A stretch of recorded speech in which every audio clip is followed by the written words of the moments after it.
서울 금천구의 한 골목길. 한 남성이 여성의 손을 잡고선 어디론가 데려갑니다. 이들을 지나치던 여성 2명이 뭔가 깨름직한 듯 뒤를 돌아봅니다. 야간 순찰을 돌던 서울시 여성 안심귀가 스카우트 소속 40, 50대 여성 대원들입니다.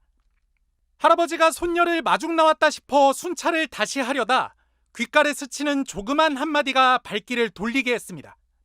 뒤에서 아저씨 아저씨 그러는 거예요. 그 할아버지한테. 그때 이상하다 싶어갖고 뛰어갔죠.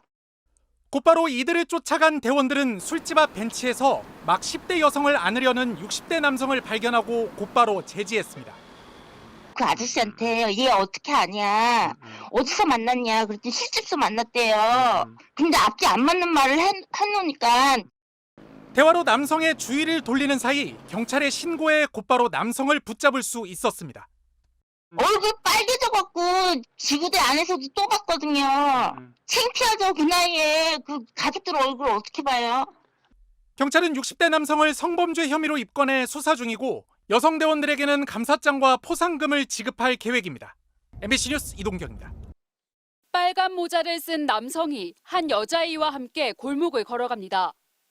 아이에게 말도 걸고 아이의 손도 잡습니다.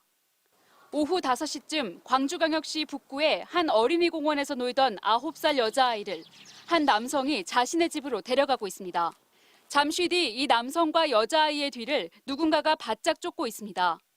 주변에 사는 40대 가장 이모 씨입니다.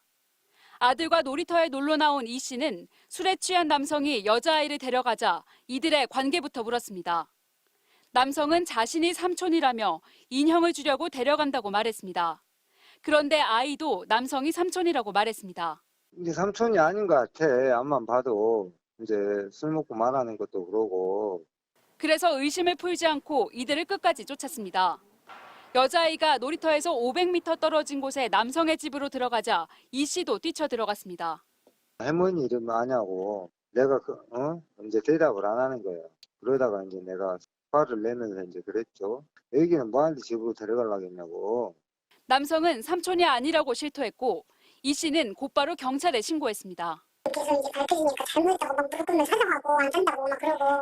이 남성은 공원에서 20m 정도 떨어진 주택가 골목에서 경찰에 잡혔습니다. 경찰에 붙잡힌 40대 남성은 간식을 주며 아이를 유인하면서 본인을 삼촌으로 이야기하라고 시킨 것으로 드러났습니다. 경찰은 이 남성에 대해 미성년자 유인 혐의로 구속영장을 신청하는 한편 정확한 범행 동기를 조사하고 있습니다. MBC 뉴스 김초롱입니다. 지난달 강원도 춘천에서 실종됐던 초등학생을 닷새 동안 데리고 있었던 50대 남성이 구속이 됐습니다. 그런데 이 남성, 지난해에도 2차례에 걸쳐서 똑같은 방법으로 범행을 저질렀던 사실이 드러났는데요. 심지어 초등학생을 유인했던 당시에도 검찰 수사를 받던 중이었습니다. 이승현 기자가 전해드리겠습니다. 인적이 드문 한 마을의 도전 공장. 지난달 강원도 춘천에 집을 나선 초등학교 5학년 여학생이 실종 닷새 만에 이곳에서 발견됐습니다. 50대 남성은 가출 청소년을 도와주겠다는 말로 아이를 꿰어냈습니다. 남성은 자신이 임대에 살고 있던 이 건물로 아동들을 유인했습니다. 실종 아동들은 이 건물 2층에서 발견됐습니다. 일용직으로 전국을 떠돌던 남성은 최근 공장 2층 한 켠을 빌려 살고 있었습니다. 남성은 실종아동법 위반 혐의 등으로 구속됐습니다. 아이는 왜 데려갔나요? 그런데 공장으로 아이들을 유인한 게 처음이 아니었습니다. 지난해 7월 경기도 시흥에 사는 중학생을 SNS로 꿰어 도전 공장으로 유인했습니다. 다행히 실종 신고 2시간 만에 경찰이 학생을 찾았지만 피해가 없다는 이유로 사건은 종결됐습니다. 지금 우리한테 진술을 안 하는데 나중에 이제 차를 타고 올라가면서 피해 입은 상황이 확인되면 언제든지 경찰에 연락해서 사건을 할 수 있다. 그렇게 이제 안내해드렸습니다.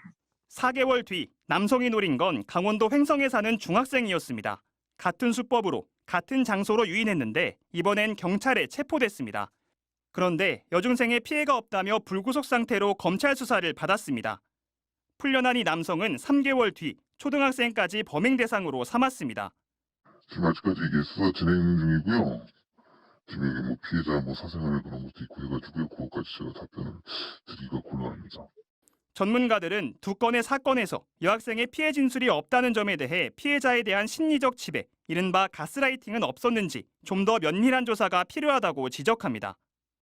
이런 아동 청소년 대상 사건에 대해서는 좀 더 철저하게 아이들의 심리적인 문제 이런 부분들을 좀 고려해서 수사가 이루어져야 되는 게 아닌가. 춘천지검은 남성을 실종아동법 위반 등의 혐의로 기소하고 앞서 수사 중인 사건도 기소를 검토하고 있습니다. MBC 뉴스 이승현입니다.